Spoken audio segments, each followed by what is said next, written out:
Natanggal mo ko Pinoy, Kol. Ay, agoy. Yun lang. Yun nga daw yung hanap niya, Pinoy. Gusto ko Pinoy. Uncle, gusto ko siyang Pinoy.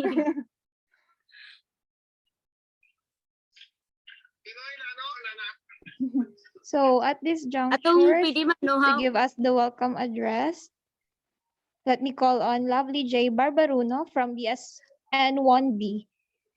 Let us give her a virtual applause.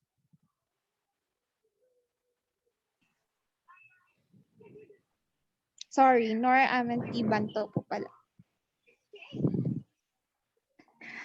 Okay, good afternoon to all of us. It is my pleasure to welcome you all in today's webinar entitled Self-Awareness. I am welcoming you all. Sit back and relax, and let's learn about self-awareness in today's webinar. I want to thank my group mate for making this webinar happen. Again, I am Lovely J. Barbarono, welcoming you all in this webinar.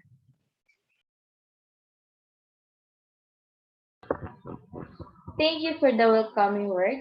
Now, allow me to introduce our first speaker. Our first speaker was born on October 8, 2002. She graduated her elementary at Coronadal Central Elementary School 2 and her high school at Coronadal National Comprehensive High School. She is now studying at St. Alexius, taking up a medical technology department. For the second speaker, she is now 20 years old, was born on July 7, 2001. She graduated last June 2019 in that Edge Alternative Learning System. She's taking up BS in Radiology Technology. She is a mother to a 3-year-old little girl and multitask work, school, and home. So please help me welcome our first and second speaker, Ivy Grace Gokong Bahaw and Shaltil Dasan Batu Lanon. So reminder lang po, be mindful po sa ating mga microphones.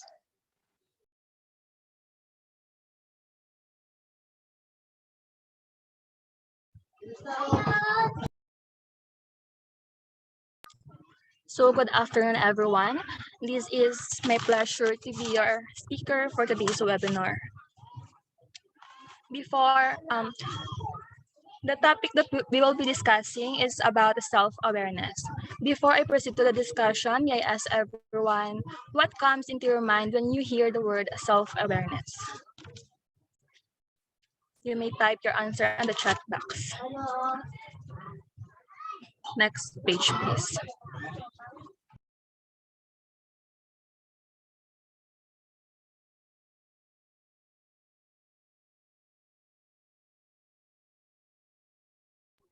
Next page.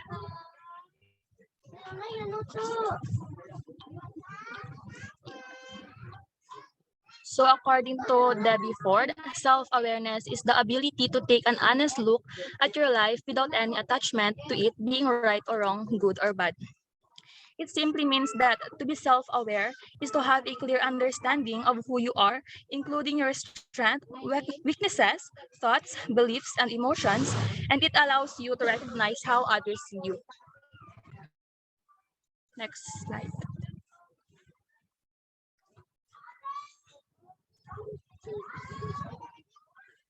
Self-awareness is our ability to observe and accurately identify our thoughts, feelings, and impulses and determine whether they are grounded in reality or not. So self-awareness is an important skill because through this, we can recognize how we act, what we say, and it definitely reflects to ourselves. Self-awareness was first defined by Shelley Duvall and Robert Wickland, who proposed that at a given moment, people can focus attention on the self or on the external environment. So it allows us to know ourselves better, to consider other people, how we react to them, and how we build an effective relationship to other people that surrounds us and people that we may encounter. Next slide.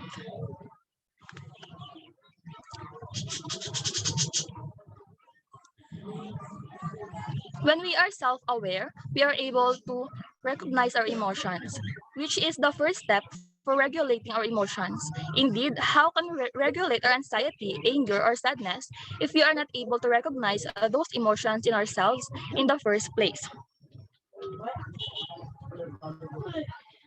So, if something bad happened, we can take a step back and think how that thing happened. So, isipin natin kung ano yung actions na nagawa natin, kung bakit nangyari yung mga bagay na di natin inaasahan. Yung mga reasons kung bakit tayo malungkot. And after realizing that, we can already handle the situation by making a right decision, like hindi ko na uulitin yung bagay na ito. Nandun na yung realization sa sarili natin na hindi natin gagawin yung mga bagay na magdudulot sa atin ng masama. Next is identify our triggers, which helps us better plan how to react next time and make more responsible decisions regarding our behavior and our emotions. It makes it easier to identify situations and people that hit our triggers and enables us to anticipate our reactions. And it simply starts with our emotions. Our emotion is our body's way of communicating about what is going on. For example, I know most of us here already experienced being judged because of getting low grades. And we couldn't deny the fact that we cried. We expressed our thoughts through crying because sometimes pagalit tayo, we can no longer speak at crying na lang yung best way para ma-express yung sakit. And by the time that people notice that you are offended by their words, they would apologize. That is why by being self-aware, we can already express our emotions without telling something to people. Yung sila na mismo yung makaka-realize na nakasakit na sila ng tao. At least na-handle natin yung emotions natin at hindi natin sila tinatulan. Nandun yung lesson na we don't need someone's validation as long as alam natin sa sarili natin na nagawa natin yung best natin. Next is empathize with others and take on others' person perspective, which help us resolve conflicts and build positive relationships. Being self-aware helps us not just to build a strong relationship with other people, but also to help a layperson make more informed decisions and contributes to one's overall well-being. It is important to remember that self-awareness is an individual's ability to appreciate the strengths and weaknesses of one's own character. Next slide.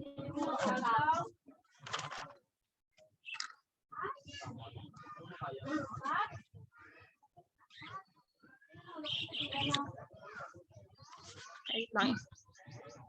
Ay, back po muna.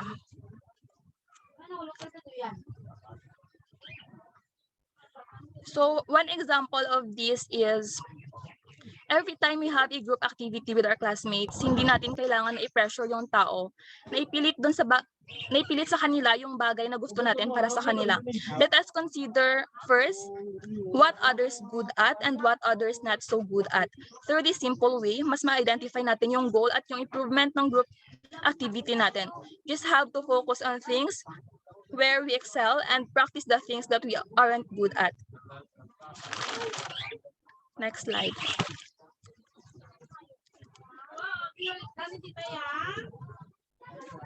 So these are the benefits of self-awareness. Understanding yourself in relation to others, developing and implementing a sound self-improvement program, setting appropriate life and career goals, developing relationships with others, understanding the value of diversity, managing others effectively, increasing productivity, increasing your ability to contribute to organizations, your community, and your family. Next.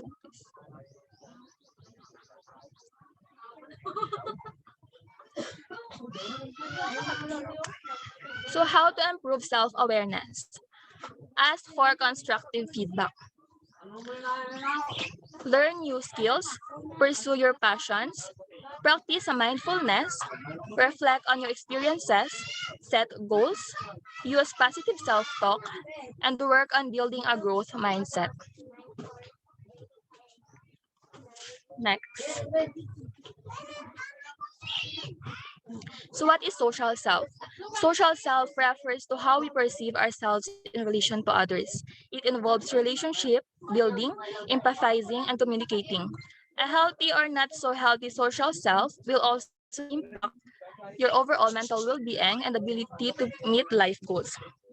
We might interact with family members, friends on social media, and talk to someone we are interested in dating. All of these moments and how we feel about ourselves during with them make up our social self. Next.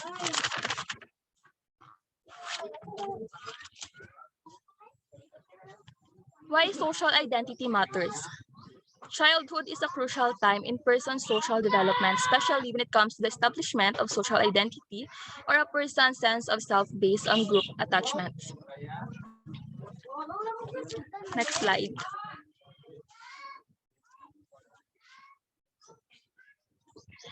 People can form groups and feel a sense of belonging in their social environment when they have a strong sense of social identity. These identities are crucial in forming one's self-image. The more a person identifies with a certain group, the more that group influences how they feel about themselves. Have you ever experienced, if you first met the person, hindi natin in-expect yung ganong level ng closeness. Pero after natin mag-meet, marirealize natin na they are comfortable tayo sa kanila at maisip natin na comfortable tayo sa tao at parang nice siya kasama. Because part of growing is knowing that the person we like and worthy to be with, and that is the meaning of social self.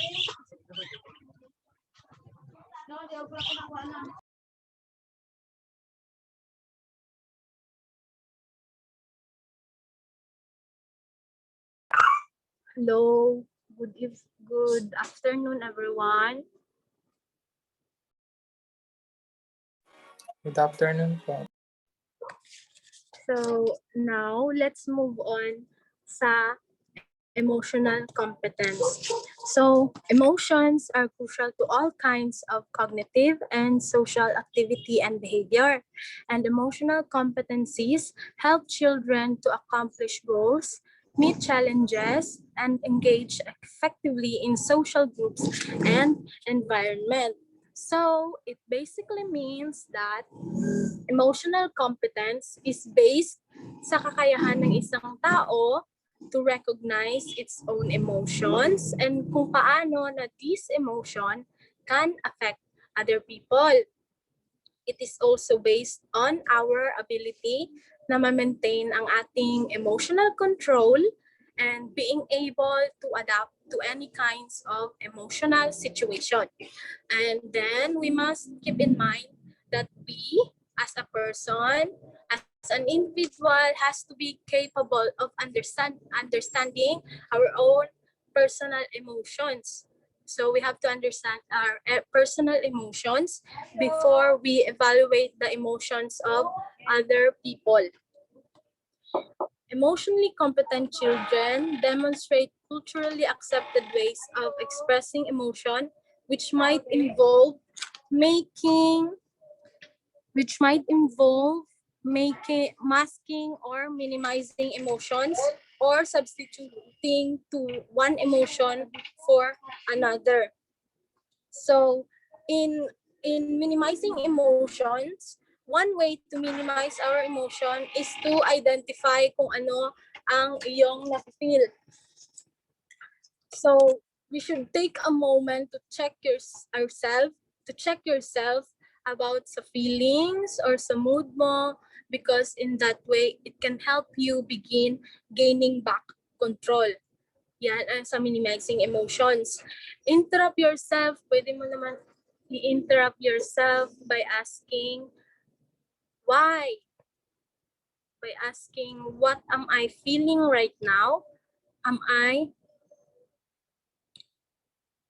disappointed? Am I confused? Am I furious? Why? Bakit ako galit? So on and so forth. So by considering possible alternatives, you're framing your thoughts, which can help you modify your first extreme reaction. So moving forward to emotional intelligence, next slide. Emotional intelligence is defined as the ability to recognize, to manage, and understand emotions. This includes the ability to recognize and interpret your own emotions as well as those of other people. So, nakakalito siya, no? Emotional competence and emotional intelligence are kind of alike. But the main difference is that ang emotional competence ay nagde-describe ng ability ng isang tao to express his or her own emotions with complete freedom. And ang emotional competence is derived from emotional intelligence. Ang emotional intelligence, it is the ability to identify emotions. So yan lang ang pagkakaiba nila. Ang emotional competence is to express our own emotion with complete freedom. Ang emotional intelligence naman, it is our ability to identify emotions. These two are linked together. So kung gusto mo maging emotionally competent ka, you have to first be emotionally intelligent. And vice versa din, emotionally intelligent, emotionally competent. To be self-aware, you must be capable of monitoring your own emotions, recognizing different emotional reactions, and then correctly identifying each particular emotion. Self-aware individuals are recognized the relationship between the things they feel and how they behave. So, fun fact, according to some research, pwede nating matutunan on how to be emotionally intelligent and how to strengthen it. And for some people, sa mga pinagpala, emotional intelligence is an inborn characteristics. Next slide po.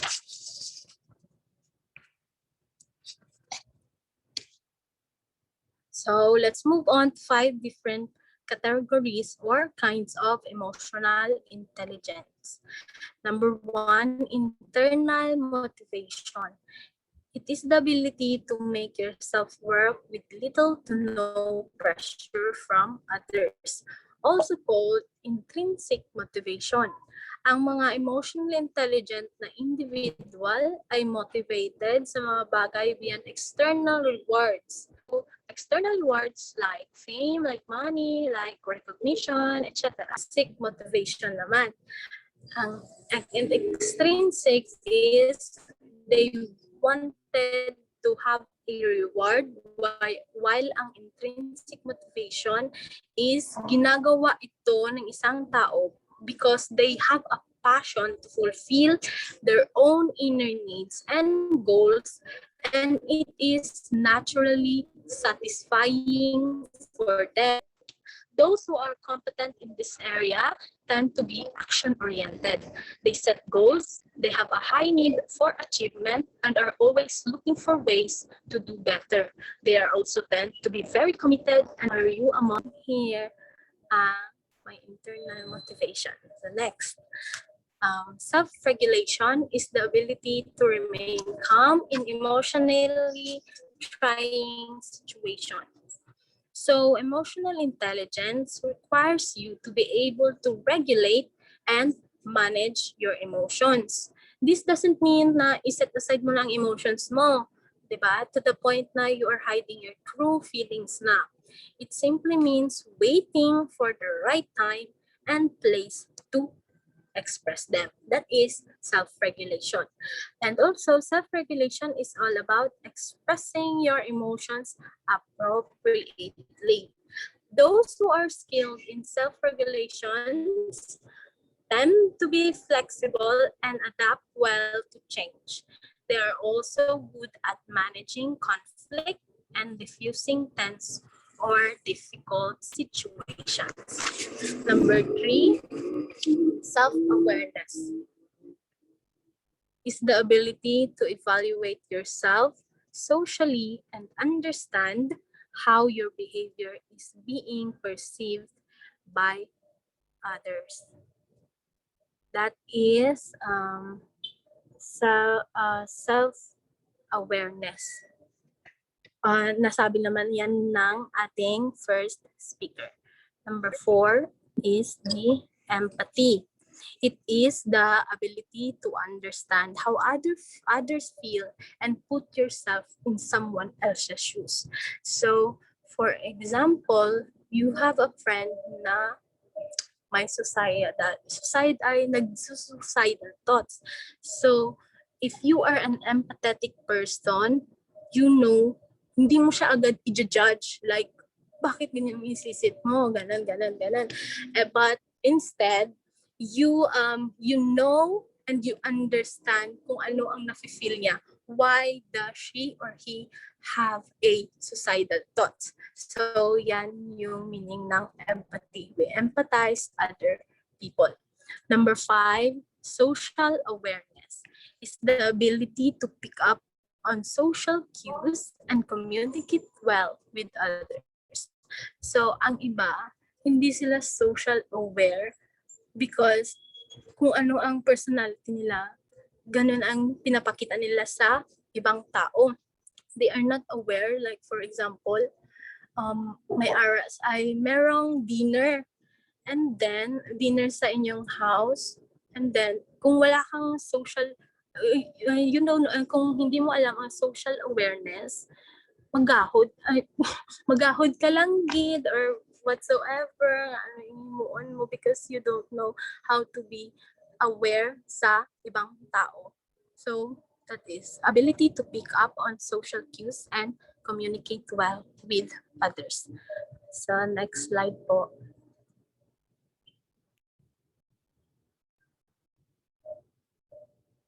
Next slide.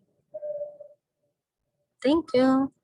Our ability to handle social situations and control our impulses and emotions are critical to our success as adults.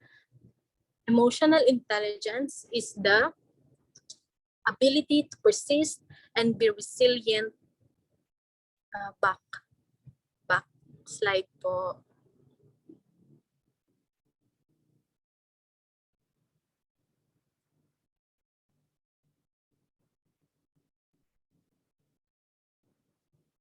Thank you. Ability to persist and be resilient in the face of difficulty. So, yun. Ito ang mga emotional intelligence. If you have one of these, alam mo na, you are emotionally intelligent. So, number 2, monitor one's feelings. So, get along with others, resist immediate temptation to pursue a higher goal. So, some of us here, not matitempt sa Shopee, that's why, one example sa emotional intelligence, resist immediate temptation to pursue a higher goal. Another example sa dito is, imbes na mag-study ka for exam, you scroll na lang sa iyong phone. One example dito. And last, take action that considers the needs of self and others. Yun nga, we have to express our emotions appropriately. Next.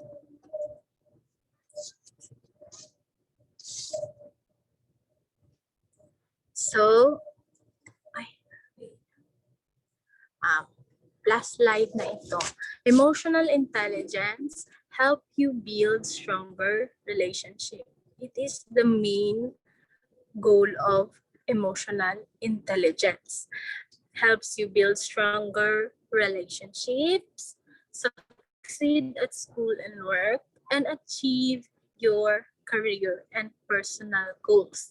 It can also help you to connect with your feelings. That's the most important part. Turn intention into action and make informed decisions. So that's all for today. Thank you for listening. Intermission number na po.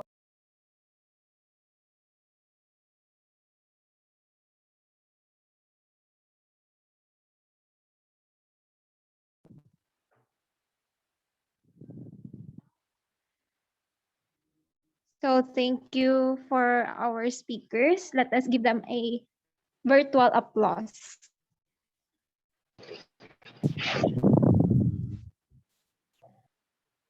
So at this moment, let's proceed for some Q&A. If may mga question ka mo, you can raise your hands or pwede po mag-type sa chat box po.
So I think wala pong mga katanungan.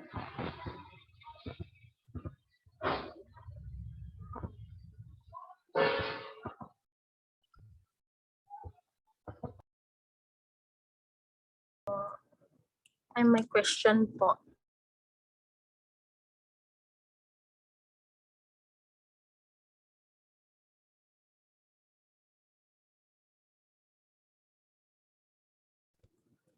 So, ang question is, bakit nagkakaroon pa rin ng societal ideation yung ibang tao kahit ina-admit nila sa sarili nila na they have that self-awareness? So, yun nga, baka nagmamasking sila.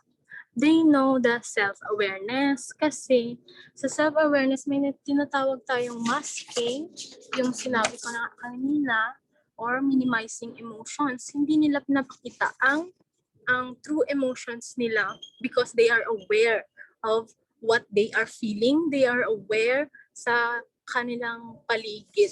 That's why hindi nila ina-admit ito sa sarili nila. And ang iba, kinikim-kim nila. And ang iba, nagsusuicide talaga because hindi nila nakayanan. Yun po yun. They know that they know the self-awareness. They are aware of their selves. Pero, yun nga, minamask nila ang emotions nila and they are minimizing their emotions. Yun po. Thank you.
Maruk po. Si Maruk po. TikTok po. Hatatan. Kanukya maro? Kena. Screenshot ang kapana. Di ka kina. Ah? Di.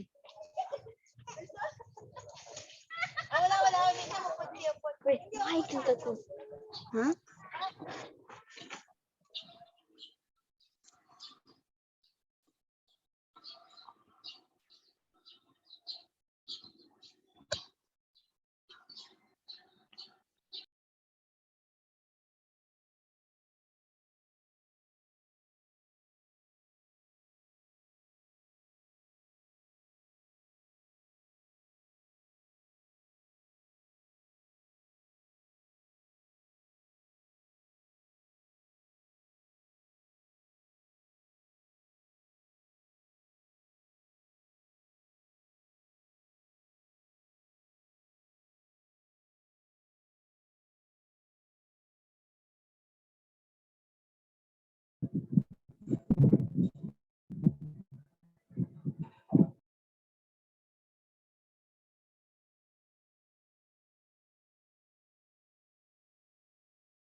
So may another question. How to measure self-awareness and is emotional breakdown? Sige. Ano na daw? Closing remarks, sabi ni Ma.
Is the webinar about the self-awareness. Hope we have learned a lot po. Thank you for listening.